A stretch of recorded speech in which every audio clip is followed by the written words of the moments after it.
Greetings traders, this is Des here at Grok Trade. It's Tuesday, December 17th, 2013.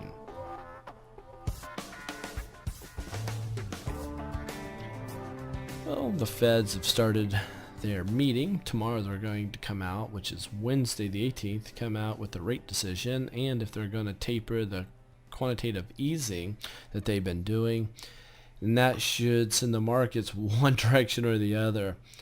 Check this out, the S&P down 0.31%, bouncing back off the lows, which it was down quite a bit lower. The Dow down just a mere fraction, with the Nasdaq down 0.14, the Russell's down a mere fraction. Banks off by 0.7%, which is leading pressure to the downside. Financials are not there to support today's buoyancy. Furthermore, the VIX continues to climb. There's your uncertainty. This is a fear indicator that has increased now over 16. We're up 1.4% there. Gold selling off by 0.9%, silver selling off by 0.4%, and crude oil off by 0.2%. US dollar at break even. Transportation index 0.44% in the red. Utilities sector, which is a defensive sector, is up a fraction. Here we are taking a look at the S&P 500. Yesterday, starting off the week, we had a nice little bounce off this low, but we have a stall that happened. So this is an inside trading candlestick. We have a lower high, higher low, well, kind of even here for the most part, but a close about in the middle of the body of the previous candlestick. We are above the 50-day moving average, but below the 20-day moving average. A lot of times stocks will like to get pinched between this 20-day, 50-day moving averages. And those moving averages will come closer and closer together, and it will get pinched before it breaks out or breaks down. However, we have found that stats will tell us that we can expect a 1% to 1.5% rally going into the close of the year, which people call the Santa Claus rally. I think everything consists of what the Fed does tomorrow, and that will act as a catalyst for the markets going into the relatively near future.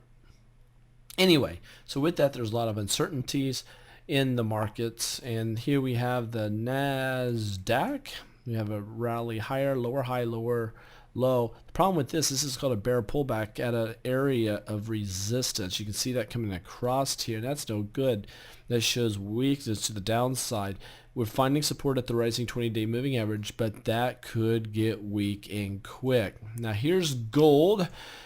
Monday we went higher, filled this gap, come right back down, and now we have a lower high, lower low below the falling 20-day moving average. Do not look for anything special here out of gold or silver or any precious metal unless the Fed come out and they come out saying, hey, we're going to stick with quantitative easing for a bit longer. If that were to happen, I would expect a major rally in precious metals. Silver, same thing. We filled the gap, just an inside trading candlestick above the falling 20-day moving average. And Apple is down almost 0.5%. We're in a major support area with a doji. I'm looking for upside potential on Apple. Facebook was up 2%. Yesterday I said look for downside potential at this resistance point, but it blasted past it. However, it's not up by much. This is called an evening star. This is a reversal pattern. Watch for downside potential still. Google down 0.29%. I said look for upside potential. We have a higher high, higher low, still upside potential there. LinkedIn, I said look for upside potential, but we dropped almost 2% here.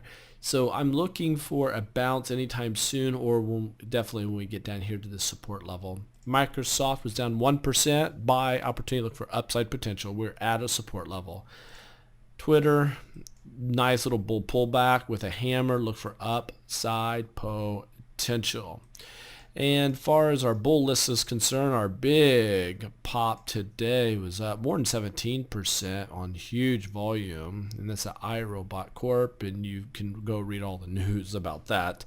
That was big news. And Gentex went higher, higher, higher. That's up more than 4%. All on our bull list. Our bear list, let's see, down 2.7% on BW P, we were around $32, now down at 24. And another one, this one's down almost 2% with a lot more downside potential here, it looks like. So there you have it. Take care. Very safe trading to you out there in the markets. Let's see what the Fed brings us tomorrow.